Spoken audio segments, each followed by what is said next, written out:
Blog Talk Radio. This is the Light of Truth radio broadcast with Michael Boldea.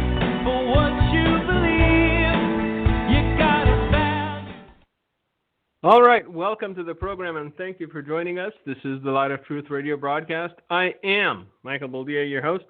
And tonight, yes, we are live. And we also have a special guest. You know him, you love him, you miss him, you want him. It's Jeff, and together we are two angry dads. We're going to get to Jeff in a minute, but first of all, on a serious note, please remember Brother Douglas's wife in your prayers. She has cancerous tumors in her abdomen, and it's getting painful, so pray the Lord's will be done. We just had one of the boys from the orphanage pass from cancer. And it's a horrible ordeal. I mean, we prayed, we believed God, but sometimes God chooses contrary to what we would like him to choose.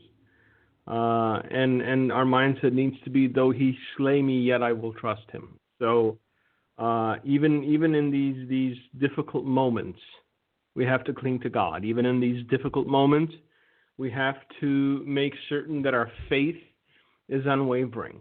And we have to remind ourselves that though for a moment we hurt, though for a moment we weep, though for a moment we're scared because we're human. And even Jesus said, if it's possible, let this cup pass from me. So nobody's taking suffering lightly, but we have to understand that it's only but a moment. And then after that moment passes, whether sooner or later, up to God, then we get to spend eternity with him. And that is the hope that we have in Christ. That is the hope that we cling to. I know that Brother Douglas and his wife believe in miracles. She was diagnosed, I think it was 5-6 years ago, and there was prayer at a meeting, and God healed her. She was granted a reprieve. We will continue to pray. I've been praying for her. Please pray for her, those of you listening in, and pray God's will be done. So that was the thing that I wanted to start the program off with, because I love Brother Douglas and I love his wife, Jeanette. They're very special people, and when they ask for prayer, I let you guys know, because I know that many of you, if not all of you who listen to this program, are praying people. So do what you do best. Go before God. Pray for Sister Jeanette. Pray for Brother Douglas. Pray for their family. Pray for her healing. And pray for God's will to be done. So I know that when Jeff's on, we usually get jovial, and there's a little levity, and boy, can we use some levity nowadays. Luckily, I do my own grooming, as it were. I shave my own head, and I shave my own beard, so I haven't had a need for a barber. But there's some people that still cling to the fantasy that they have a full head of hair, and they like other people to do the trimming for them. I know somebody that actually bought a Flowbee. I don't know if you remember the Flowbee, Jeff, but yeah. That's going pretty hardcore. If you finally give in and buy a Flowbee and attach it to your vacuum cleaner and think you're going to have, a look that is passable, then you've been in your basement for too long, I'm afraid. But how have you been? How's Indiana treating you? Because here in Wisconsin, well, we have just crazy people doing crazy things. It's about the same here for us. Last week we were supposed to take a vacation down to Florida to visit a brother at a place called Liberty Lodge. It's in Titusville. It's a place where men who are trying to get over addictions, whether it's alcohol, narcotics, drugs, whatever you want to, what they have, it's a Christ-based centered recovery center. We were going to go down there last week, and we didn't get a chance to, and we ended up of course, staying home like everybody else is, but I went ahead and took a vacation that week, and I ended up breaking the dishwasher, the HVAC, and my wife went into the emergency room. So I guess, like my mom says, things come in threes, so I guess I shouldn't have gone on a vacation. Well, I don't know if you not going on vacation would have spared you any of those things, and hopefully your wife's okay. No, I don't think so. I don't. You know what? Right now, everything in the house that could be broken has been broken. So I'm hoping that I get a reprieve, because we bought an older home, and so we had to replace the AC. We had to replace the boiler downstairs. It's been fun. I can't lie. Being a homeowner is they try to. It's like people who get sold on buying a boat. After the first season out, you start to regret it, and you realize how much work it is.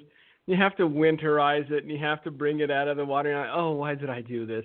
And then you try to talk some other schmuck into buying it. And that's pretty much where I'm at right now. Well, my friend who owned a boat, he said the two best days are the day you buy it and the day you sell it.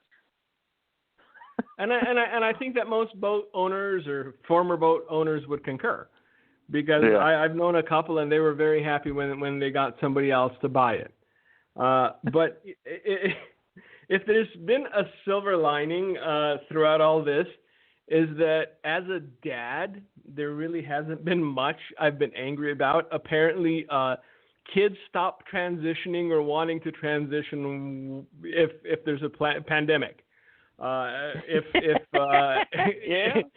you see the world slipping into the fiery bowels of Hades, apparently parents are smart enough to take Billy, slap him across the face once, make him take off the dress and put on a pair of cargo shorts and go play with some worms.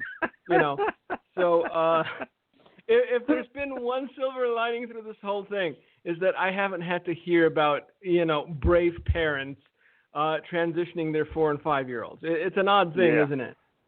It takes the pandemic to stop transgenderism. There you go. Yes, it takes the end of the world pretty much.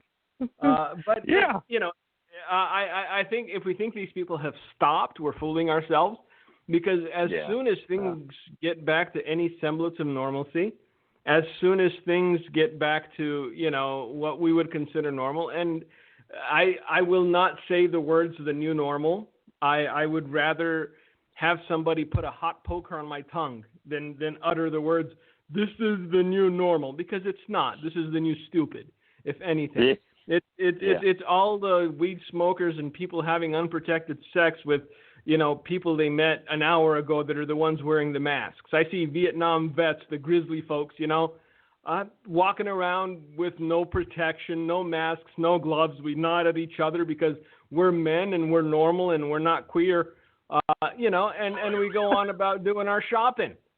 So it's astounding to me how people who live lives that welcome all sorts of disease are suddenly afraid of something that has less than 1% mortality rate. That's what I'm seeing anyway. Every time I go to Wally World, I see more and more people wearing the mask, and I'm refusing to wear it because I feel like I don't want to play into the whole game. Exactly. That's my thing. To me, the reason I will not wear it is because I'm validating your lunacy. I've said it once or twice before to somebody, but it's the same reason why I won't call Bob Jenny just because he says his name is Jenny. No, you're Bob. You got twigs and berries. You're Bob, and there's no amount of you saying you're Jenny's gonna change that. So that's the reason that I refuse. Well, yeah, twig and berries. That's what I like your I like that one in the article. You had put the orange fly in the ointment. I like that line. Oh, thank you. Yeah, look, it's amazing though how quickly these people shift gears. They called the man a tyrant for the longest time. Then they got angry at him for not being a tyrant and not, ordering a blanket national quarantine. He left it up to the states, and I think some of the governors are going to get rewarded for being sane, like the lady from North Dakota who didn't even shut anything down. I mean, she's a rock star with her people right now because they still have jobs and they're not starving and they're not thinking about how to make the next mortgage payment. And you have this Fruit Loop here in Wisconsin, and you have that Nazi in Michigan, who are just trying to milk this for all it's worth. If the people aren't smart enough to vote these people out of office come next election or recall them even, then the people deserve what they're getting. Yeah. Yeah. Well, how do you think that's going to go? Do you think they're going to get this mail-in? What email your vote in or vote online? Vote by mail. Well, oddly enough, and this is one thing I looked into today because something didn't smell right. That California just had an election because the outgoing individual, the one in the throuple, it's the Democrat that normalized the word throuple, and she should never be forgiven for that. It's not the fact that she's a whore. It's not the fact that she's a sleazy whore. It's the fact that she normalized the word throuple. That's my problem. So anyway, she resigned in disgrace. And they had an election for her seat, and it was all mail-in vote. And apparently the Republican just blew the Democrat out of the water. Now, on a national level, I know it could get a little skeevy. I don't think we're going to have vote by mail, but they're going to try to prolong this. They're going to try to drag this out for as long as they can. Because the longer they drag it out, the more they think they'll hurt this administration. And like everything the Democrats do, because they're myopic and retarded, it's going to backfire on them, and it's going to backfire spectacularly. But my concern right now is, I'm over. I'm sorry. For those of you that are still living in your basement, still eating, baked beans and trying not to pass gas in front of your significant other, I'm sorry you're not over it. I am. This thing, the data that we're seeing, kids are unaffected. If you're under 85 and you have one good lung, you'll be okay. So this is already in my rear view. I'm not, I'm sorry. That's the way I feel about it. I know some people get angry with me, but if you look back on everything I've said since this whole thing started, since they were building that hospital in 10 days in China, and everything that I've written on it and said about it, I've been consistent. I've told people when there's reason for concern that I'm all right. Let's take the foot off the gas pedal because, again, I understand old people are dying. Now, I'm working on an article that for the first time I'm going down the conspiracy theory rabbit hole. Woo-hoo. Because I know it's amazing, isn't it? Because I fought against it forever. I'm working on this. I may put it out tomorrow morning or Saturday at the latest. But apparently, the health person in Pennsylvania, while telling everyone they should stay in the old folks' homes and making it illegal to leave, she pulled her own mom out.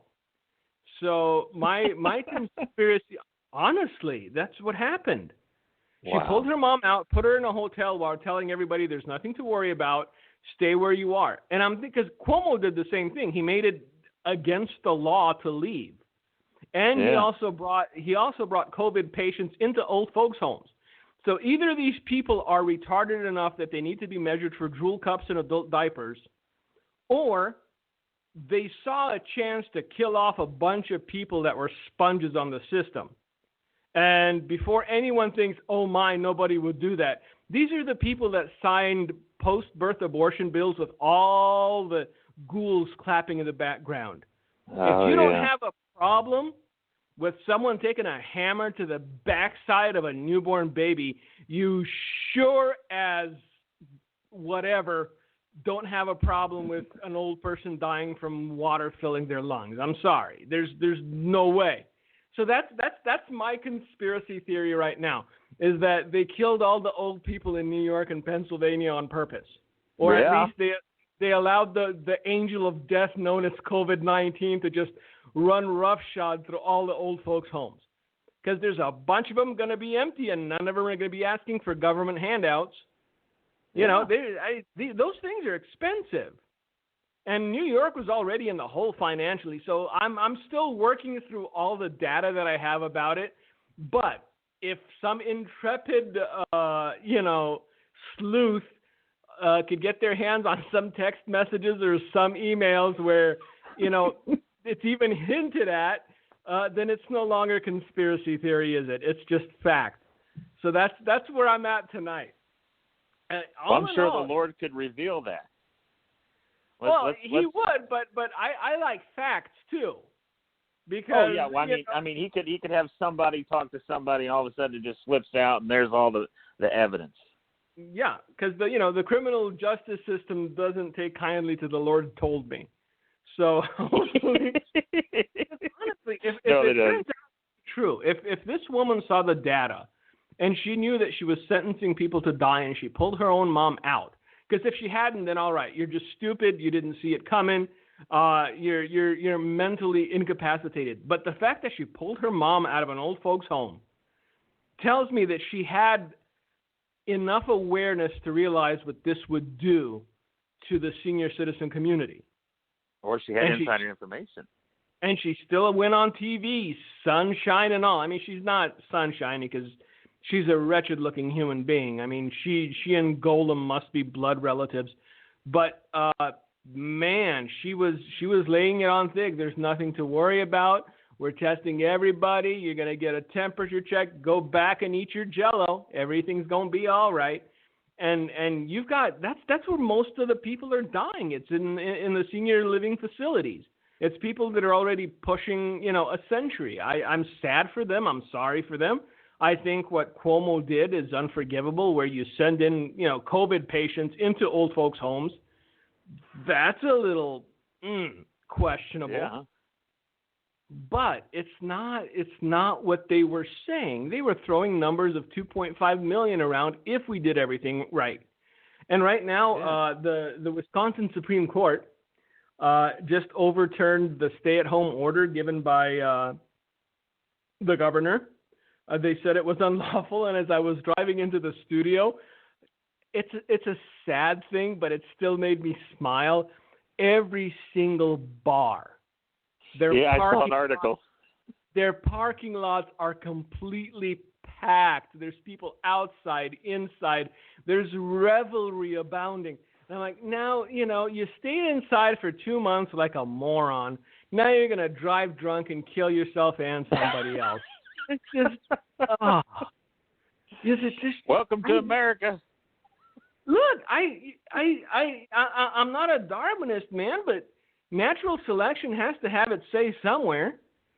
If you're that stupid, then go towards the light and make sure you're an organ donor. What more can I say? My well of empathy doth run dry for dumb people. It has to at some point, and it already has. I mean, it lasted for 44 years because it kind of ran out last year. But, 44 years isn't half bad. Yeah. What are you, 45 now? Yeah, I turned 45 this year. There you go. So the pendulum done swung the other way now. I'm past the halfway point because there's no way I'm seeing 90 with my diet. So. Oh heck no! I'll be happy to see 65. There you go. See, we're realists. And then you hear that somebody at 103 beat the virus, and you're like, wow, okay. I wish I could live half your age.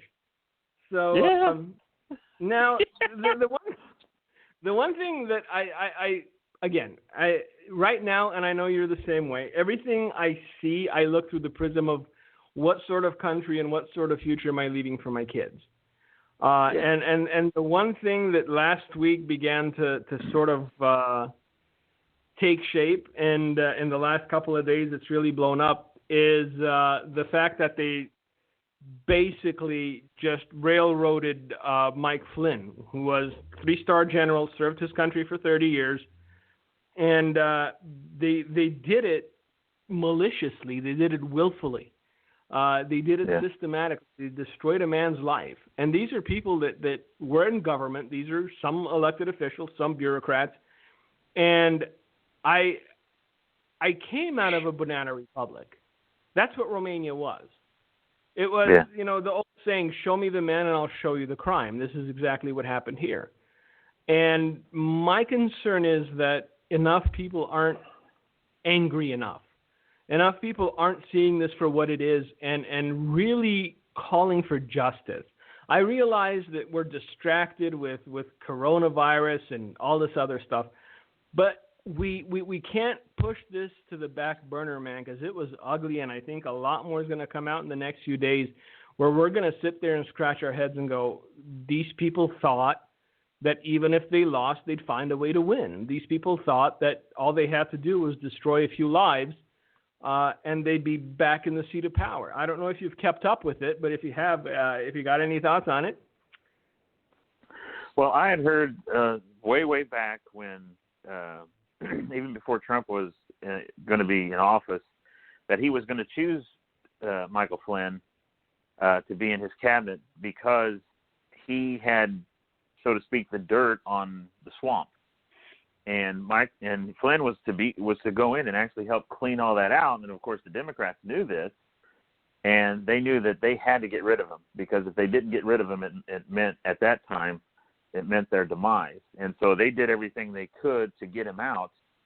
And I have heard that they had even basically said to him, and I think even Rand Paul came out and said this, that they said, look, if you just say any dirt on Trump, we'll go easy on you. We won't, be hard on you. You'll be fine. And he said, no, I'm not going to do that. And then, of course, they did everything they could to destroy his life. And I heard they even threatened his son. And so, and of course, they destroyed people like Roger Stone and I can't remember all the different names of the people that they destroyed. But they knew that Trump getting in there could end up becoming their demise. And so they were taking out everybody they could who was a threat to them. And Flynn was a big threat to them because he had been in Obama's administration. He knew, all the players. And I guess Obama and Flynn had a falling out between each other. And there was a bit of retaliation of going after Flynn because he went to Trump and said, look, I know what's going on. If you win, I'm with you. And what's interesting now is there's even talk of him coming back into the administration because he's being cleared. But, of course, if you've heard, that judge is still trying to hold him down and trying to even push him back and say, no, I don't care what the Department of Justice says. I don't care what the DOJ, any of them. I don't care what they say. I'm not gonna let him go until I have an independent person come in and evaluate what's going on. So they're still trying to stop him. But these are not medieval times, man. If there's no crime, you can't, just because you don't like somebody's politics, just because you don't like somebody's face, you can't do that to an innocent human being. And that, look, you can't, but I think they're waiting to see if Trump's going to get back in. I think they're really hoping that they'll get the hobblong in there, and then once he's in, then the cabinet will just pretty much run his presidency, and then they can do whatever they want. I think that's really what they're hoping for, is they're holding out long enough until come on, let's just, all things being fair now, Steve. Not Steve, sorry. Steve. I was talking to a guy named Steve earlier. I apologize. All things being fair, though, honestly now, do you think Biden has a snowball's chance of becoming president? I mean, no, I don't think so. There's something demonstrably wrong with this man. There is something demonstrably wrong with his ability to formulate a sentence, for Pete's sake. I mean, can you imagine the carnage of Joe Biden and Donald Trump having a debate? Yeah, well, there's even talk that he's never coming back out of the basement. Well, you're going to have to at some point, Joe. But look, for you can say what you want about Donald Trump, man. He's quick-witted. He's quick on his feet. He's sharp. And these guys are the same age. One of them looks a lot worse than the other. You make your choice whom. But again, I think it's one of the reasons that they're trying to drag this out is the hope that the American people will begin to resent the current administration and will begin to resent this current president if the pain lasts long enough. What they're not realizing as yet is that this administration made a brilliant move when he says we're going to leave it up to the states to decide if they close, how long they close for, when they close, and when they open. That means that the governors are responsible for the decisions that are being made for their state, which is the way a constitutional republic works. That's why we have a governor. And so I think that, anybody that's not just blitzed out of their mind on weed, and thankfully it's so expensive in Illinois that all the retards that thought they'd get weed, man, can't afford it anyway. Unless you're out of your mind, you'll have to acknowledge the fact that it's not the administration's fault. I'm personally not a fan of Dr. Fauci. I don't know where you stand, but no, not a fan. No, and I understand. If he's getting money from Bill Gates, no thanks. That's one of the things. But look, I understand you're a virologist, immunologist, whatever it is. But you also happen to take into account other factors when you make decisions like, shut it all down. Because right now, the one thing that scares me, I know I go off on tangents. The one thing that scares me every time I go into the store is how bare the alcohol aisles are. Because I know that they restock those things every single night like clockwork. And I'm not talking about, Mike's Hard Lemonade or some ridiculous thing. I'm not talking about Zimas. I'm talking all the hard liquor, man, the tequila, the whiskey, the bourbon. You'll see one bottle just down an entire aisle, just one lone bottle like somebody missed it. And you're going, there's a lot of drinking going on at home with kids not going to school, with parents at the end of their rope because they can't make rent, so they're going to drown themselves in booze. I think once we start seeing the numbers rolling in of the collateral damage and the unintended consequences of this shutdown, we will be just horrified at what we see. Yeah. Well, that's what one doctor had talked about that was on a video that got taken off of YouTube. I think he was out in California. They said they have seen increases of molestations, abuse at home, alcohol abuse, just all forms of abuse, mental abuse, just because everybody's, like you said, compacted in one place and they can't get out. Yeah, and parents aren't used to being in the same space with their children for that long. Unless you're Amish. I love my kids to the moon and back. I love them to death. But man, 3 days in, when they start getting together and yelling that they want to watch cartoons and the answer's no, when they start banging pans and stuff, you're like, go back to school. It gets to you. There's not much you can get done because you're always having to watch the kids. And I think the reason that a lot of politicians are so laissez-faire about this whole thing is that they haven't missed a paycheck yet.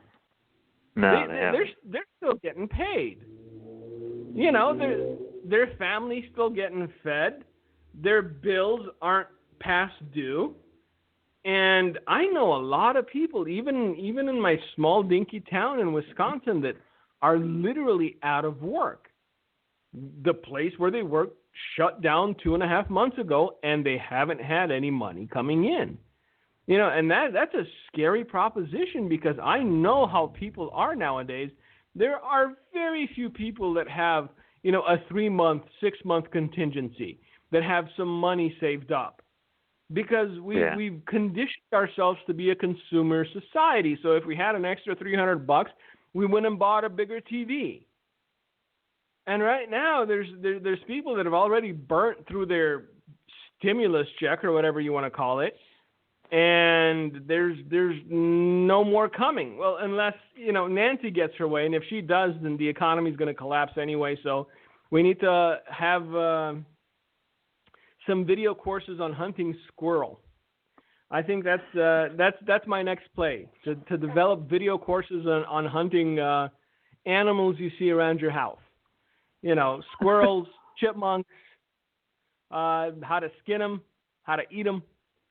I guarantee you they'll get 1 million hits soon enough if it goes the way some people want it to go, because they don't care if they rule over ashes as long as they rule. Nancy and her $24,000 refrigerators or freezers and her delectable ice cream that she orders from some hoity-toity place, she's not going to be hurting. No. So no, she's not.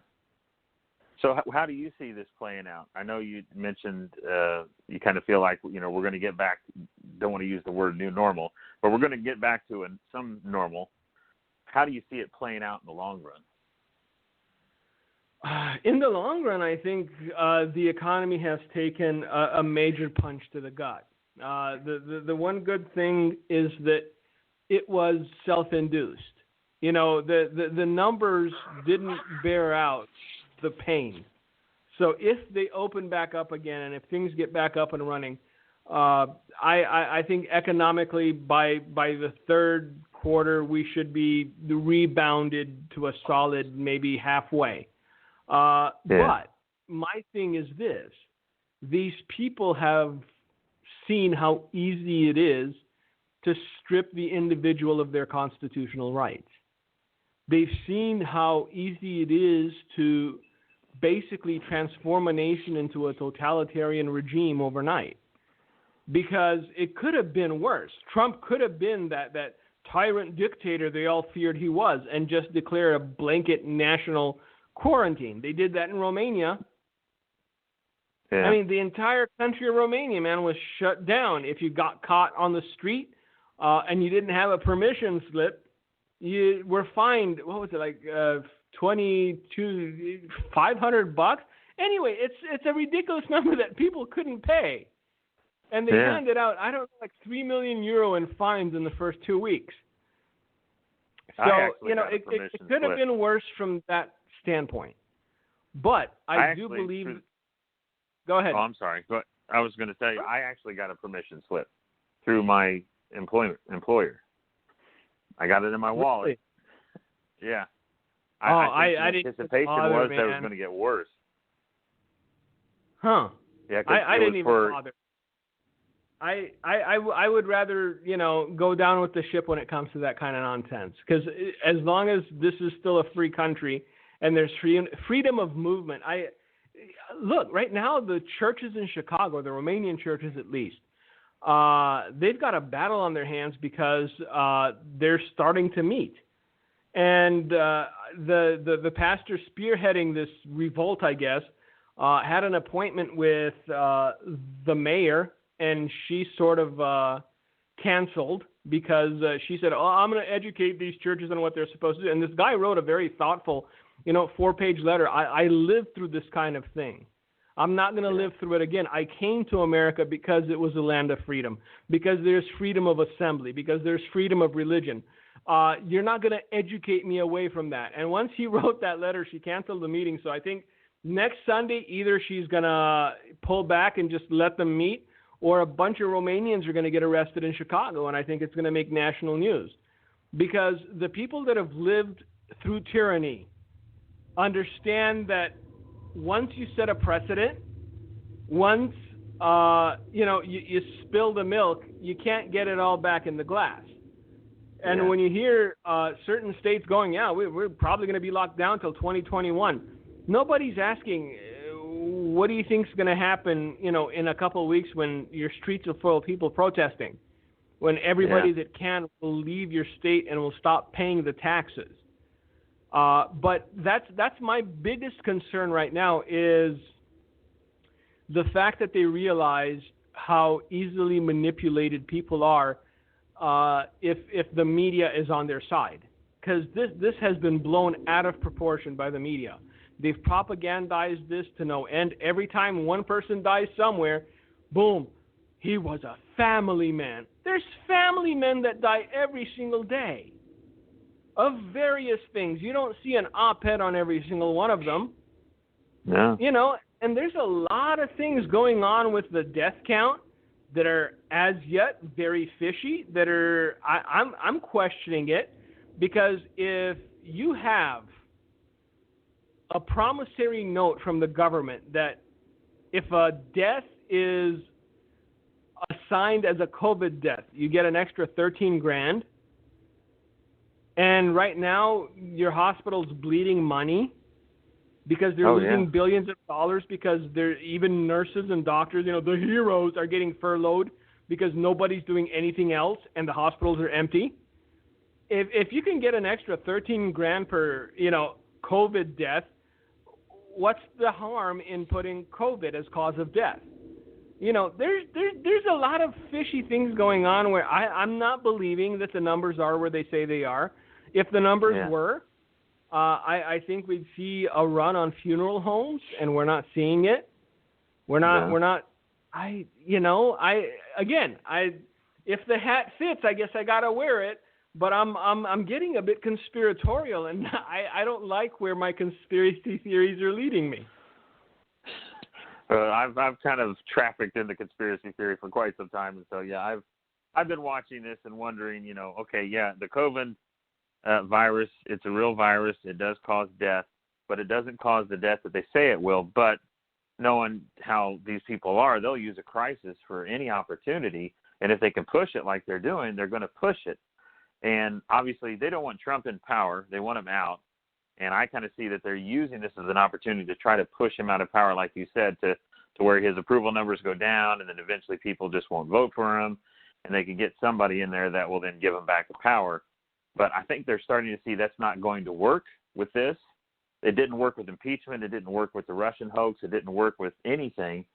And my fear is that if they see Trump get in for another 4 years, they know that their time is done. So why not pull out all the stops? Why not do even something even bigger than this? That's kind of my fear of watching them and what they're doing. I think that if they see that this is not working, they're just going to go even further. Well, they try. Murder hornets. Have you heard of the murder hornets? No, the murder hornets are coming, yes. Killing everything. Yeah, no, I think they're going to try to say there's a wave 2 around September, or a second wave. And every media outlet's going to beat that drum until, but again, most people, the ones that aren't sitting in their basements in the fetal position sucking on their thumb,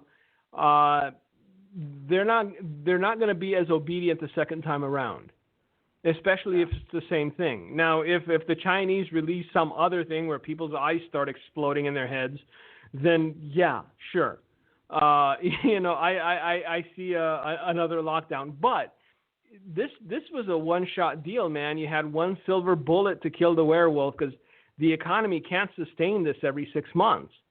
You can't just spend trillions of dollars willy-nilly every few months and expect your country to survive. You know, I'm already concerned about the taxes my kids are going to have to pay over all of this.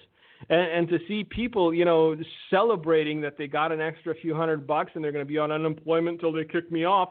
You're like, you're not understanding. You're not getting free money. There's no such thing. If it's coming to you, it's coming from somebody else. It has to.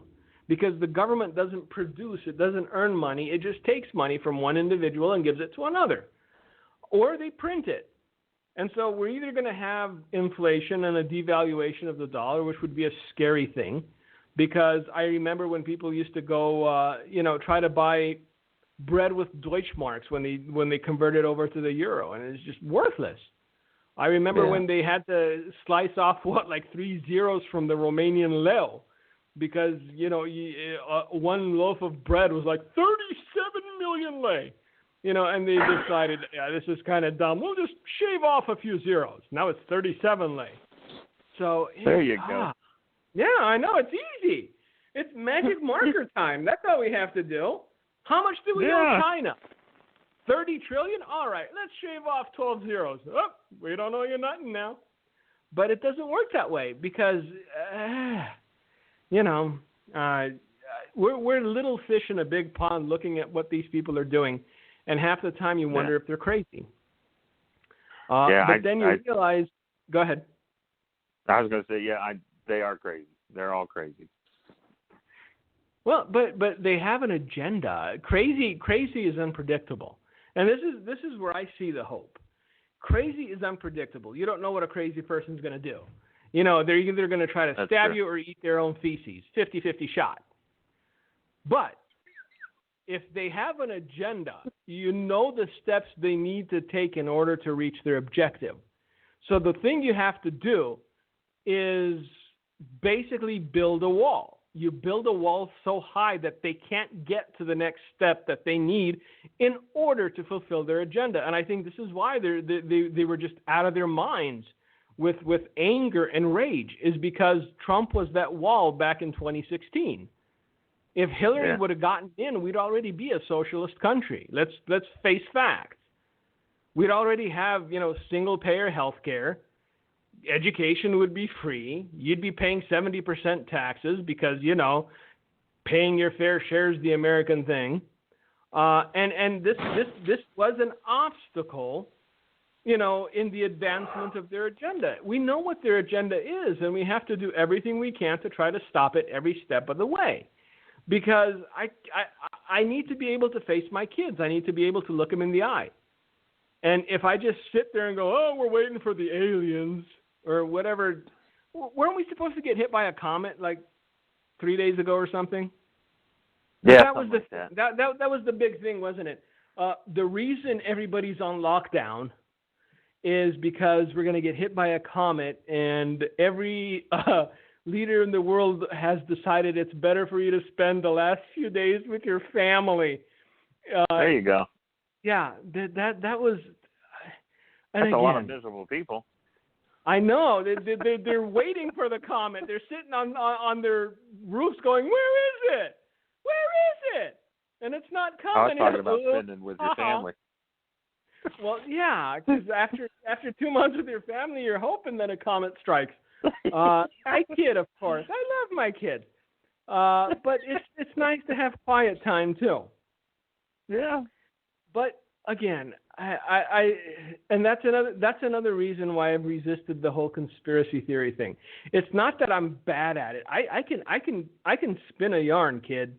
I can come up with conspiracy theories that'll sound so true you'll start to, dig a hole for yourself. So you'd have something like Saddam Hussein back when they caught him. But I don't want to do that. My intent is not to cause fear and panic in people. My intent is to cause people to draw closer to Christ, to understand that there is safety in Him, to understand that these things are coming, but knowing that they're coming doesn't mean that you're exempted from doing anything in trying to delay or put it off or stop it. That's not what it means. Knowing what the end result is, knowing what the agenda is, knowing what they're hoping to accomplish, you fight with every breath to keep them from accomplishing it, because that's the way it works. And who knows, God may tarry. But if we don't do anything, the results will be a certainty. And I, for one, don't want to relive communism, even though I would probably live better in communism than most people that really want to live in it in America, because I know how you work the system. I know who you're supposed to go to. I know which palms you're supposed to grease. I know everything that I need in order to have a halfway decent life in a communist system. I learned in childhood. People, these man bun wearing hippies with the flip flops and the tie dye shirts that want communism, man, because Che Guevara was so cool. They'll be the first to die because they have no clue what it is. They think they're just going to get free money for the rest of their life. Well, you know what? Free money runs out, honey. And then the next time you go and ask for it, they ask you politely to leave. When you say no, where's my money? because, everyone's got to pay their fair share, you get a bullet to the face or maybe, a knee cracked or maybe a few weeks in jail. So all these people having fantasies about how great socialism is, I'm halfway hoping that we see it. So they live the misery of it to the utmost so that the bile builds up in the back of their throat, so that they see a bus coming down the road and for a split second wonder, how bad would it be if I just stepped in front of it? Because you know what? If you're aching for communism or socialism or whatever you want to say it, you deserve it. But that's just me. I'm a loving guy. Go ahead, Jeff. I'm just enjoying it. You remind me very much of a very good comic. Okay. If we could just put you on stage and put a mic and a stand in front of you, you do great. Well, but you have to toe the line in comedy now, because if you start talking about boys in dresses, you get dirty looks and stuff. But you have to have levity. You have to be a happy warrior in this, because I know a lot of people that see the monotonous drudgery of it all every single day, and they get bitter. And I promised myself that I would never get bitter in the battle. I'd never get downtrodden. I'd never get sad. I'd never get desperate. We're supposed to be happy warriors. And this is the way I process. This is the way that I can retain my joy, is looking at it from my personal perspective and realizing the absurdity of what some of these people are trying to push, and then pointing it out. Because if I gave in to that morose mindset, I guarantee you it would bleed into my family life. It would bleed into my time with my wife and my kids. And I'm sorry, I don't want my kids to be walking around going, it's the end of the world. Comet's coming. It's killer bees. It's murder hornets. It's monkeys with guns. Like, what? Just look. You do what you're supposed to do as an individual. Affect as many people as you can as an individual. Live righteousness as an individual. And trust that God has a plan. But in all of God's plans, throughout the Bible, God always incorporated men. They had to do the work. They had to go and march around Jericho for the walls to fall. Samson had to go out there with a jawbone and start swinging in order for the Philistines to die. We put everything on God's shoulders and think we can just sit there and try to, throw popcorn into our belly button or something. It doesn't work that way. We need to be active and do the things we know we're supposed to be doing. And what would your advice be to the listeners as to what they should be doing now? I think you've kind of covered it, but if you could give it in like a concise, first thing out the gate. First thing, this is universal for everyone, is pray. God hears the prayers of his saints. Before you go marching at the Capitol with flags and don't tread on me, get on your knees and pray. God is able to change things. But once that is accomplished, the next thing you need to do is ascertain for yourself how important freedom is to you. Let's just start there. Let's just, first step is ascertain how important freedom is to you. Now, because I come from where I come from, because I lived what I lived, even though my ancestors didn't die in the Revolutionary War, even though I have no ancestors that died in the Civil War, because I come from where I come from, freedom is very important to me. It's next to God and my family, freedom is one of the most essential things in my life. And I would be willing to go to prison, and I would be willing to suffer for freedom. So ascertain what freedom is worth to you. And if you place a price on freedom, if freedom is important to you, then don't be a sheep. Don't submit, not question, say nothing, keep your head down, because, if you keep your head down, they'll leave you alone. If everyone keeps their head down, it will only get worse. If no one says anything, they will believe that the population has acquiesced, and so they will continue to tighten the screws all the more. And eventually they'll get to you.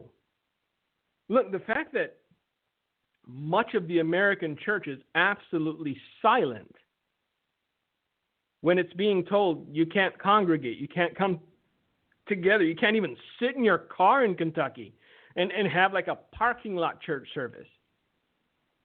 But at the same time, abortion clinics are open for business. At the same time, I see people with full carts of liquor standing in lines 10 deep, trying to go home and you know, calm their jitters and dull their senses so they don't have to think about what's happening in their country. So if the one thing that demonstrably gives people hope is outlawed, which is church, which is an essential thing for many people. And all the while you're allowing the destructive vices that cause all manner of evil, that allow me to question your motives, allow me to question why you're doing what you're doing, and allow me to be skeptical that it's for my own safety. So I know that wasn't in a nutshell, but that's, you know, pretty much in broad strokes what I think should be done. Yeah. No, I was kind of wanted to ask you that. I kind of felt like I knew what you were going to say, but I thought it'd be nice to have it concise there for all the listeners to think about that, because obviously you have a very different perspective than most Americans. You've come from a place with no freedom or very little freedom, and you've had, you know, your parents and your grandparents who lived through that, and you've had that I don't want to say I guess ingrained in you of what that life was like, and that's just a perspective that I don't have, and a lot of us don't have. So that's good to hear. Well, but once, and that's the thing that I think that, you know, it's that blissful ignorance where most Americans haven't lived it. But once you give up your freedoms willingly, 99 times out of 100, the only way you get them back is through bloodshed. Because if you allow the tyranny of tyrants to solidify into, quote unquote, the new normal, then that's it, kid. They will do everything they can and to make examples out of enough people where everybody else just shuts up and follows along. So this is why dragging it on for another 2 weeks and another 2 weeks and another 2 weeks is dangerous, because it normalizes something that should never be normalized in this country. It normalizes something that is an aberration to human decency, where you tell a completely healthy person that they can't leave their house. Why? Because I say so. And who are you? Yeah. You're not my queen, you're not my king, you're not my lord. You're an elected official. And by the way you speak, you're half a knave at best. So who are you? And I'm glad that, you know, it's starting to snowball a little bit, because every court is striking down these totalitarian, tyrannical, you know, orders. But if the next thing is bad enough, maybe the next time they won't. Because look, the ACLU, aren't they supposed to be for civil liberties and whatnot? I don't know. I don't know much about the ACLU, but I think it's in their title. Have you heard one peep from the ACLU about all these stay-at-home orders? No, they're not going to say anything. Oh, but why? Civil liberties. Do civil liberties only extend to women wanting to murder their babies? Is that it? For them, yeah. Okay, so again, we are damaged as a nation. We need to find our way back to reason and logic. And once we find our way back to reason and logic, it's inevitable that we will find our way back to God. Because a reasonable person seeks out truth, and God is truth. And God is not hidden, and God doesn't mask himself, and God doesn't hide in a corner. He said, if you seek me, you shall find me. So, again, there's not much reason to be hopeful, but I'm hopeful nevertheless. because I have to be. I won't give in to desperation. I won't give in to, the sky is falling chicken little mindset. I can't, because I got kids and I want them to grow up happy. So that's where I'm at. I know your kids are all grown and Jeff's got the house to himself, but mine are still at home, Jeff, and they yell a lot because they're two girls. Well, they yell a lot even when they're older too. It doesn't stop. Yeah, but when they're older, you're less empathetic, I think. When you see them make that face at two, Daddy, please, like your heart breaks. If she was 17 and she, Daddy, please go get a job. So I don't know. The problems are different. There's so many days my wife and I have said, we would like to go back to like your stage, because the problems may seem extreme, but when you get to this point, and look back, you're like, yeah, it wasn't that bad. Well, and I have this conversation with my wife every night after we put them to bed. We get to spend a little time and just talk, and we're seeing the future. Their personalities and their sass and everything. You're seeing what the future holds 5-10 years down the road, and I'm looking at my wife and she's looking at me. Are we mentally prepared for this? No. I don't know. I'm halfway hoping that I'll be incontinent by then, or I'll be I'll have Joe Biden dementia. I don't know. Yeah, that would be good. Well, maybe. Or maybe not. I don't know. Because it's still uncertain if Joe's wearing adult diapers. So, Yeah. Oh, man. Everything else seems to be falling apart. Why not his, bowel control? Well, we don't have enough time left. But the one question I always wanted to ask you is, and maybe this could be for another time, is were you ever shown the incremental steps that lead up to the point when we do reach a civil war in this country? Well, that was something my grandfather saw, and there's a lot of theories going around. But what he always said, and this was consistent, was that it will start with an internal revolution or a civil uprising from the middle of the country, started by the communists. So if I see it through that lens, I think it's more likely that come next election, when they lose again, people like the Bernie Bros and others might go a little nuts. Now, I'm hoping we have more than a few months. But God knows. We have to be spiritually prepared and ready at any point. Because there are a lot of angry people, and most people in this country have guns, and that's one of those things that the other side is realizing, and they're trying to, take steps to remedy. But you're not going to be able to take people's guns away without a fight. That's what I'm saying is both sides are not going to back down. Exactly. I mean, right now, Canada's done it. Canada just outlawed everything from, muskets to ARs, but we're not Canada, thankfully. It's blood that runs through our veins, not maple syrup. So that's cool, eh? Yeah, there's still hope, But yeah, it's just they elected Trudeau. That's all I'm going to say. If you happen to be listening in Canada, that genteel, effeminate-looking man is your leader. All I'm going to say. I'll leave it out there. You make of it what you will. But yeah, it's sad.